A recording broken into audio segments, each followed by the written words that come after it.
All right, music fans, welcome. Harmless Dave here, talking real music in real time for a few real people out there, just like you and just like me. All right, before I get going, um, Bridget Kelly Band, amazing, topping all of the independent blues charts all over the place, nationwide and here in the state of Florida.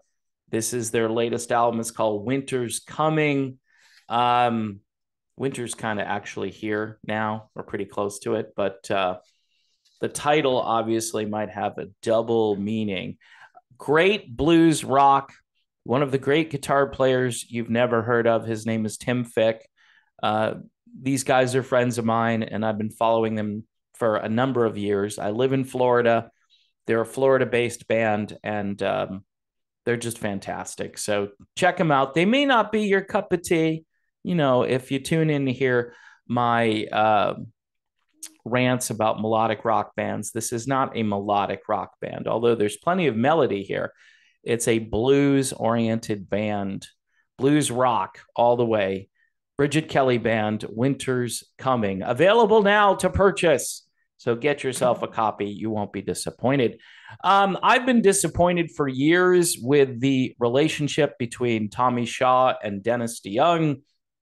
Some people joined this channel because I did a lot of commentary regarding the situation, which hasn't gotten any better in recent years. In fact, I think things have gotten worse. Styx, the band, has this narrative that Dennis is too soft, too wimpy. They want to be a real rock band. In addition to that, we found out during the big interview with Dan Rather and Tommy Shaw and JY that there's a personality issue. There's a personality problem. They just can't deal with Dennis DeYoung.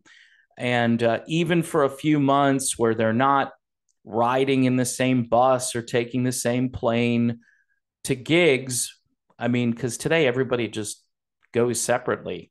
I mean, nobody's on a tour bus anymore. Come on, man.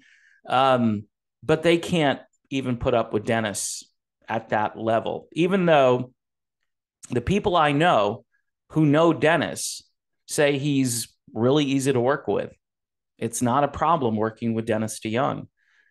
So it's kind of interesting that the narrative that's been set up is that Dennis is really difficult and he ruined the band. Those are the two things they've set up.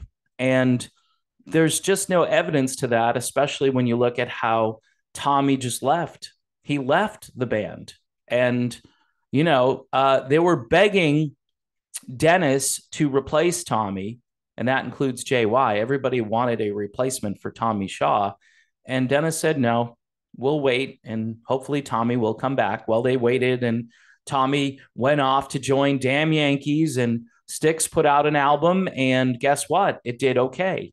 Didn't sell a ton of copies, but you had a top 10 song, another Dennis DeYoung classic called Show Me the Way back in the early 90s, became kind of an anthem during the Gulf War, the first Gulf War. And it just shows the power of Dennis's songwriting skills, which rear their not so ugly head all over the place. Babe, which has been maligned, made fun of. In fact, the Damn Yankees made fun of the song. And that wasn't cool. I get it, though. I get it. People are like, well, this isn't really what we expect from Styx. We're expecting Blue Collar Man on every song, but that was never what Styx was about. Rockers, ballads, proggy instrumental portions of songs, but really a diverse collection of music. The best of times. There's another Dennis DeYoung big song. Don't Let It End. Whether you like the whole Roboto period or not, Dennis DeYoung was money in the bank. And here's what I'm thinking. Maybe the record label pushed Dennis and this band to be more ballad oriented, like they did with pretty much every band in the 1980s, because ballads would sell, right? Ballads charted extremely well.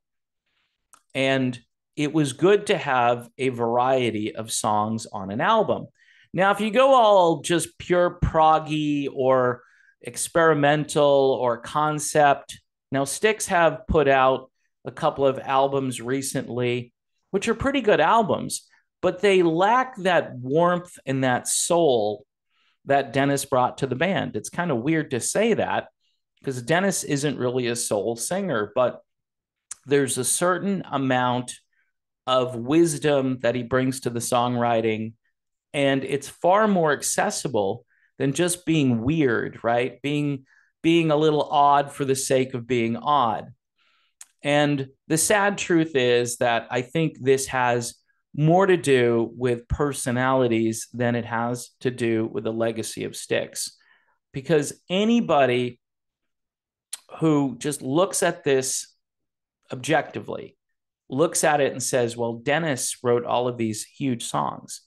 And the Tommy fans come back and they say, yeah, well, you've got Blue Collar Man, you got, Too Much Time on My Hands. So you've got some great songs that Tommy Shaw wrote out there. He just, maybe didn't write as many. And then some of these deeper album tracks that Tommy had when he first joined the band, those are staples of the Styx set that they do now, which is fine.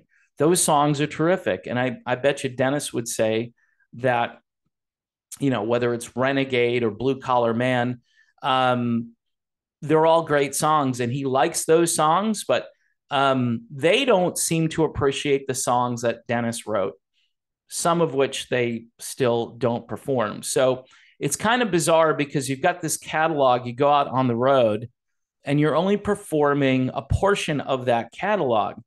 So you're ripping off your fans. Your fans are spending, $200, $300 a ticket to see the Tommy Shaw band, the Tommy J.Y. band with special guest Lawrence Gowan, Larry Gowan on keyboards. I mean, and you get this spinning keyboard. I'm sorry. People think I'm funny when I talk about the spinning keyboards. I don't have a problem with showmanship, but spinning a keyboard around isn't going to make up for the fact that the voice isn't there. Dennis DeYoung, he's not there. And Lawrence Gowan, one of my big arguments against Lawrence Gowan is the fact that he doesn't sound like Dennis. His voice is very distinctive and has a very Disney kind of sound to it. Let me just put it that way. Sounds like a voice you would use on maybe a commercial, right? A jingle for something. I could hear Gowan making a fortune, doing, the new rebooted Real Men of Genius for Budweiser, Bud Light, or whatever. I could see him making a lot of money doing that, and maybe he should inquire about that. But I'm sure he's happy touring around with Styx. Styx has some real impressive festivals and concerts booked already for next year. In fact, one of the festivals, Styx will be with the band Kix. So it's Kix and Styx, which I think would be just a great touring duo. You show up, you get Kix, and then you get Styx. And weren't Kix like a cereal at one point? Anyway, now I'm just going off on a weird tangent here. The sad truth about everything is that personality should be just kind of like expected at this stage in everybody's life. In other words, if you're not happy with someone's personality, that's kind of the norm these days with everybody you know. You have friends that you used to hang out with, but now you're like, yeah, I don't know. I don't really like them as a person, but we have a lot of good memories. We had a lot of good times together. I mean, this is a rock band that would make a ton of money if Dennis got back. And I know for a fact there were offers on the table and they were generous offers, and Styx turned it down. And it's just depressing and sad and ridiculous. I mean, Styx isn't really Styx without Dennis, although they've moved on successfully. I will give them credit for constructing a narrative and making people think that Dennis DeYoung is some kind of villain. They've been very effective at doing that. And I think when they rewrite, or write, not rewrite, but when they write the history books on this band someday, they're going to say that this was unreasonable. This guy just wanted to get back in for one last go round. And then he says, look, after that, you guys go do your own thing again, put out another concept album that nobody's going to buy, and have yourself a great career. Sell out all of those county fairs that you can possibly sell out. I think this is a missed opportunity, and that's what's really sad about it. The sad truth about the relationship between Dennis DeYoung and Tommy Shaw, and also JY, you want to throw him in the mix too, is that this is like a divorce, and one side has their views on things and they are out there convincing everybody. The other side just says, hey, I love those guys. I love the music we made together, and it would be cool if we just went out and did a show, right? Do a series of shows and just, put all this stuff behind us. Dennis, by the way, has been very gracious, very fair, very diplomatic. He's called these guys out, though, when they don't have the facts correct, and they don't have rebuttals. The whole thing about Roboto, that everybody just, nobody liked Roboto. No, it sounds like everybody brought something to the table to make Roboto, including Tommy and JY.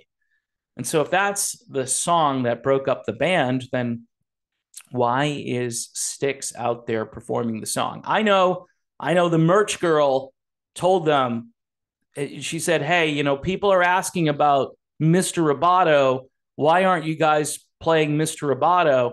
And so they added it to the set. Of course, they juiced it up. They've got more guitars and less of those quirky keyboards, even though they have a guy who plays a spinning keyboard, right? You would think this would be perfect, but it might tarnish their, hardcore biker image, right? Just the dumbest thing. Anyway, folks, this is sad, and there's not much else you can do. I mean, Dennis put out a couple of really great albums, and he wanted to prove to everybody that he could be a great writer, and he wrote both rockers and ballads and really well put together thoughts on every song for the most part. I didn't hear really any clunkers on either one of those albums. But crickets from the Styx crew, who are just, moving forward, pretending that Dennis doesn't exist. And it's just a shame. Dennis isn't always going to be here. Tommy's not always going to be here. JY isn't always going to be here. I mean, you would think these guys would put their differences aside and just say, let's do this for the fans, for the people that made us a ton of money, who would like to hear the entire catalog and not just, the songs that we think are, testosterone friendly to our rugged, rough and tumble audience. Just really funny. That's why you've got Styx and Kicks next year. It's going to be a great show. Can't wait to see it. Actually, I won't be going. But anyway, folks, thanks for watching the channel. Don't forget to subscribe. Hit the bell for notifications on new videos. Bridget Kelly Band, again, great album. Winter's Coming. Great guitar work from guitar ace Tim Fick and his beautiful wife, Bridget Kelly, who the band is named after. So, again, great music by great people, playing all of those dive bars all over the country and probably selling most of them out. Just a great band. Anyway, folks, thanks for watching, and I will see you soon.